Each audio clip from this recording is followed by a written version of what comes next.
ರಾಮ ಜನ್ಮಭೂಮಿ trust ಇವತ್ತು ನಿರ್ಣಾಯಕ ಸಭೆಯನ್ನ ಮಾಡಲಿದ್ದಾರೆ. ರಾಮ ಮಂದಿರ ಲೂಟಿ ಕೇಸ್ಗೆ ಸಂಬಂಧಪಟ್ಟಂತೆ ಇವತ್ತು ಟ್ರಸ್ಟ್ ಮಹತ್ವದ ಸಭೆ ನಡೆಯಲಿದೆ. ಮಧ್ಯಾಹ್ನ 3 ಗಂಟೆಗೆ ಮುಖ್ಯ ಸಂಕೀರ್ಣದಲ್ಲಿ ನಡೆಯಲಿರುವಂತಹ ಮೀಟಿಂಗ್ ಇದಾಗಿದೆ.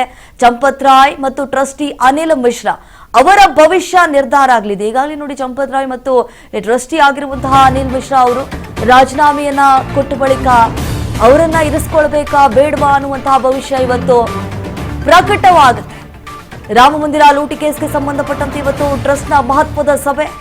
ಸಾಕಷ್ಟು ಚರ್ಚೆಗೆ ಗ್ರಾಸವಾಗಿರುವಂತಹ ಪ್ರಕರಣ ಅಂತಂದ್ರೆ ಅಯೋಧ್ಯೆಯ ರಾಮ ಮಂದಿರ ಏನಿದು ಅಕ್ರಮ ನಡೆದೋಗಿತ್ತಲ್ಲ, ಆ ಒಂದು ವಿಚಾರ. ರಾಮ ಜನ್ಮಭೂಮಿ ತೀರ್ಥಕ್ಷೇತ್ರದ ಟ್ರಸ್ಟ್ನ ಪ್ರಮುಖರು ಭಾಗಿಯಾಗುವಂತಹ ಸಾಧ್ಯತೆ ಇದೆ. ಈಗಾಗಲೇ ರಾಮ ಮಂದಿರದಲ್ಲಿ ಸಾಕಷ್ಟು ಪ್ರಮಾಣದಲ್ಲಿ ಅಕ್ರಮ ಆಗಿದೆ ಅನ್ನುವಂತಹ ವಿಚಾರ ರಾಜ್ಯ ರಾಜಕಾರಣದಲ್ಲಿ ಸಾಕಷ್ಟು ಬಿರುಗಾಳಿಯನ್ನೇ ಸೃಷ್ಟಿ ಮಾಡಿದೆ.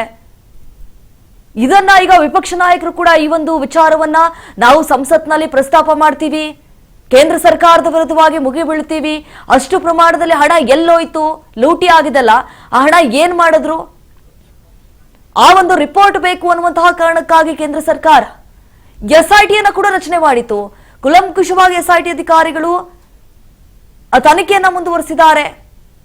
ಯಾರೆಲ್ಲ ಈ ಒಂದು ಪ್ರಕರಣದಲ್ಲಿ ತಪ್ಪಿತಸ್ಥರಿದ್ದಾರೆ, ಯಾರು ಆ ರೀತಿಯಾಗಿ ಮಾಡಿದ್ದಾರೆ, ಅವೆಲ್ಲವೂ ಕೂಡ ಈಗ ತನಿಖೆ ಸಾಗ್ತಾ ಇರುವಂತದ್ದು. ಇವತ್ತು ಟ್ರಸ್ಟ್ನ ಮಹತ್ವದ ಸಭೆ ನಡೆಯಲಿದೆ. ಮಧ್ಯಾಹ್ನ 3 ಗಂಟೆಗೆ ಈ ಮುಖ್ಯ ಸಂಕೀರ್ಣದಲ್ಲಿ ಮೀಟಿಂಗ್ ನಡೆಯಲಿದೆ. ಆ ಒಂದು ಮೀಟಿಂಗ್ ನಲ್ಲಿ ಸಾಕಷ್ಟು ಅಧಿಕಾರಿಗಳು ಕೂಡ ಭಾಗಿಯಾಗಲಿದ್ದಾರೆ. ಅವರ ಅಭಿಪ್ರಾಯ ಏನಿರುತ್ತೆ ಅವೆಲ್ಲವನ್ನು ಕೂಡ ಸಂಗ್ರಹಿಸುವಂತ ಕೆಲಸ ಆಗುತ್ತೆ.